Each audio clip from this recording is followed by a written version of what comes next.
রতনপুর ছোট্ট একটা শান্ত গ্রাম। চারদিকে সবুজ মাঠ, কাঁচা রাস্তা আর সাধারণ মানুষের জীবন। এই গ্রামেই থাকত এক গরিব কৃষক, শম্ভু। ভোরের আলো ফুটতেই সে বেরিয়ে পড়ত কাজের খোঁজে। সারা দিন অন্যের জমিতে হাড় ভাঙা পরিশ্রম করেও তার সংসার কোনো মতে চলত। তার মেয়ে গৌরী পড়াশোনা শেষ করে গ্রামে ফিরে এলো। তুই তো শহর থেকে পড়াশোনা করে ফিরেছিস। আমার খুব ইচ্ছে ছিল তোকে ভালো কিছু খাওয়াবো, কিন্তু এই বছর কাজ খুব কম। বাবা, তুমি এত চিন্তা করছো কেন? আমি তো এসে গেছি। আমরা আমাদের পরিশ্রম দিয়েই আমাদের ভাগ্য বদলে দেব। তুমি শুধু হাল ছেড়ো না। কিন্তু মা, জমি ছাড়া একজন কৃষক কি করবে? শুনেছি জমিদার তার অনাবাদি জমি ভাড়ায় দিচ্ছে, কিন্তু তার শর্তগুলো খুবই অদ্ভুত। জমিদার তার বড় বাড়িতে বসে আছে, তার পাশে তার চাকর লল্লু দাঁড়িয়ে। মালিক, গত বছর আপনি গরিব কৃষকদের কাছ থেকে যে ধান নিয়েছিলেন তাতে আমাদের গোডাউন ভরে গেছে, আর ওরা বেচারা না খেয়ে আছে। এই বছর আমি একটা নতুন শর্ত ভেবেছি। এবার আর আগের মতো অর্ধেক অর্ধেক ভাগ হবে না। যেই আমার জমি নিতে আসবে তাকে আমার এই শর্ত মানতেই হবে। জমিতে যা কিছু ফলবে তার ভালো, সুস্বাদু, মিষ্টি সব আমার হবে। আর যা কিছু তেতো, বাজে বা খারাপ, সেগুলো সব যাবে সেই কৃষকের ভাগে।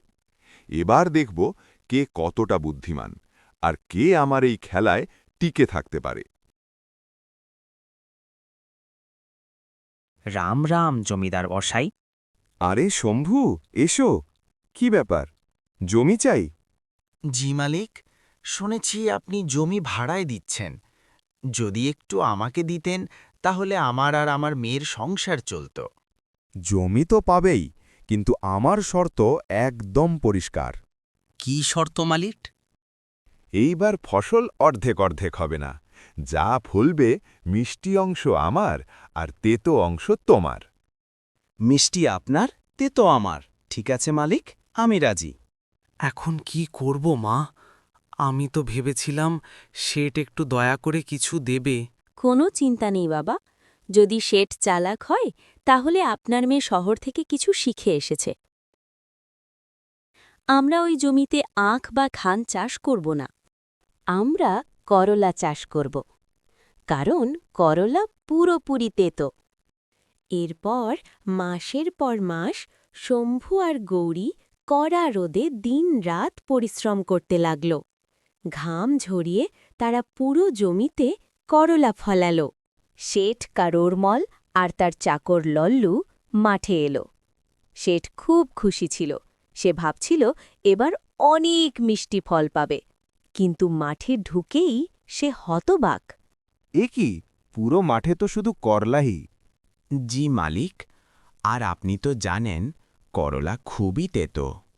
আপনার শর্ত অনুযায়ী তেতো অংশ আমাদের, তাই সব করলাই আমাদের হল। আপনি চাইলে এখানে কোনো মিষ্টি জিনিস খুঁজে নিতে পারেন। তোমরা আমাকে ঠকিয়েছ। না মালিক, এটা কোনো প্রতারণা নয়। এটা আপনার নিজেরই শর্ত। আপনি নিজেই বলেছিলেন, আমরা শুধু আপনার কথা মতোই কাজ করেছি। দিনের পর দিন রোদে পুড়ে ঘাম ঝরিয়ে এই ফসল ফলিয়েছি। আপনি ভেবেছিলেন আপনার বুদ্ধিতে আমাদের হারাবেন, কিন্তু মালিক, সবসময় চালাকি জেতে না। কখনো কখনো সৎ পরিশ্রম আর বুদ্ধিও জিতে যায়। এই জমির প্রতিটা করলা আমাদের পরিশ্রমের ফল। এবার আমরা এই করলাগুলো বাজারে নিয়ে যাব। নিজেদের কষ্টের দাম আমরা নিজেরাই আদায় করব। রাগে ফুঁসতে ফুঁসতে শেঠ সেখান থেকে চলে গেল।